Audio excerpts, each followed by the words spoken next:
আজ Indian secular ফ্রন্টের ডাকে শিয়ালদা থেকে আরজিকর অভিমুখে শ্যামবাজার পর্যন্ত একটা প্রতিবাদী মিছিল ছিল।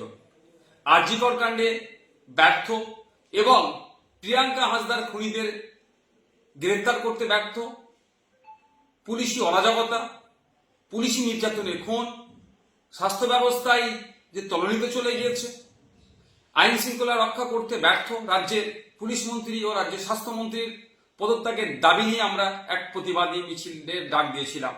কিন্তু সকাল থেকে যেভাবে মুষলধারে কলকাতা শহর এবং শহরের আশপাশে বিভিন্ন জেলাতে বৃষ্টি হচ্ছে, ফলে যোগাযোগ ব্যবস্থা থেকে শুরু করে ট্রেনের যাতায়াতের সমস্যা হয়ে উঠছে, আমরা রাজ্য কমিটির পক্ষ থেকে আমরা বিবেচনা করলাম এই প্রাকৃতিক দুর্যোগের কারণে আমরা আমাদের এই আজকের শিয়ালদা থেকে আরজিকর অভিমুখে যে প্রতিবাদী মিছিলটা ছিল সেটাকে আমরা স্থগিত করলাম।